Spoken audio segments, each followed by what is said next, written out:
Ida Febrianti dari kelas PB2E mahasiswa Politeknik Negeri Jakarta. Boleh perkenalkan nama kakak siapa? Nama saya Akila. Oh, Kak Akila. Kak Akila, di sini saya akan menanyakan beberapa materi tentang bahasa gaul. Pasti kakak suka memakai bahasa gaul dong sehari-hari. Nah, pertanyaan pertama, menurut kakak, mengapa bahasa gaul kerap menjadi bahasa pergaulan kaum muda?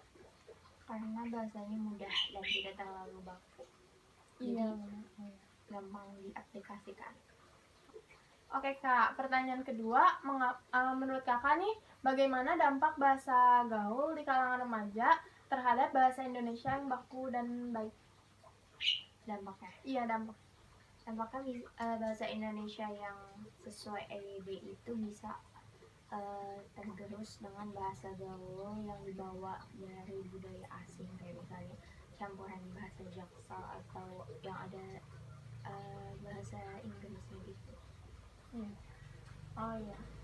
Kakak sendiri kan pasti suka memakai bahasa gaul sehari-hari ya. Boleh dong disebutin contoh bahasa gaul yang biasa kakak pakai? Contohnya on my way, FYI. Kalau misalkan FYI itu contoh kalimatnya bisa kakak pakai seperti apa? FYI itu yang muncul di TikTok timeline gitu kan. Kakaknya agak lawak ya guys, itu FVP kak. Itu FVP ya guys. Oh salah. Salah. Tunggu ya, pikir dulu. Ini kalau mau ngasih tahu nama kafe gitu, Yeah.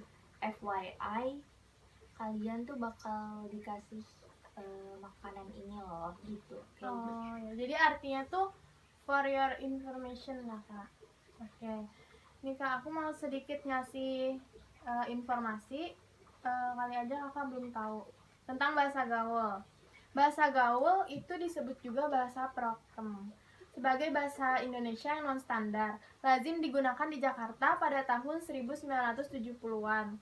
Jadi sebelum bahasa gaul ini ada, dulu namanya bahasa prokem. Nah, pada saat itu, bahasa gaul kerap menjadi bahasa pergaulan kaum muda.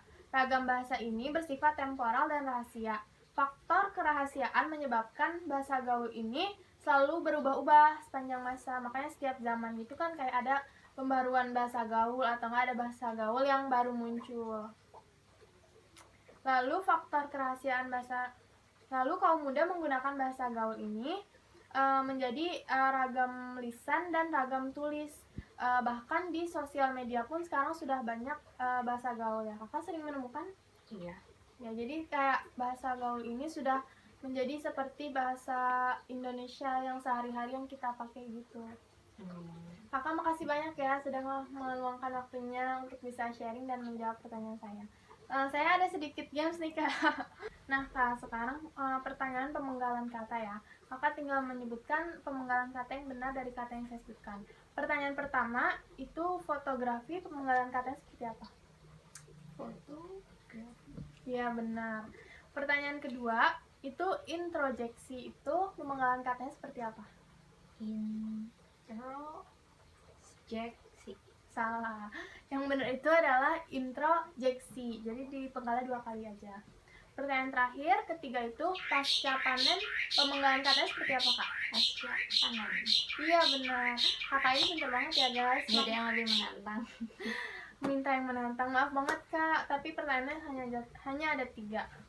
Kita sudah bisa sampai sini. Makasih banyak ya kak udah meluangkan waktunya. Halo kak, perkenalkan saya Ida Febrianti dari kelas PB2E. Izin meminta waktunya sebentar ya. Kalau boleh tahu kakak namanya siapa? Nama saya Devira Samsudika.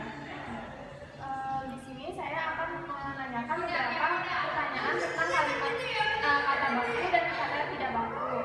Kakak bisa milih yang mana yang ini. Yang pertama, ballpoint dan ballpen. Menurut kakak itu yang baku apa? Ballpoint. Iya benar. Jadi yang benar itu ballpoint ya guys. Lalu pertanyaan kedua, yang benar itu oranye atau orangnya? Orangnya. Iya benar. Yang benar itu adalah orangnya ya guys. Lalu pertanyaan ketiga, diagnosis atau diagnosa yang baku? Diagnosis. Iya benar. Jadi yang benar diagnosis ya guys. Lalu pertanyaan keempat, menurut kakak ini yang baku berpikir. Iya benar guys, yang benar adalah berpikir. Lalu pertanyaan dari Kak, bertanggung jawab itu bertanggung jawabnya dipisah atau disambungin? Yang bagus Disambung. salah guys, yang benar yang bagus itu adalah dipisah bertanggung jawabnya. Terima kasih banyak sudah. Sekian dari saya. Wassalamualaikum warahmatullahi wabarakatuh.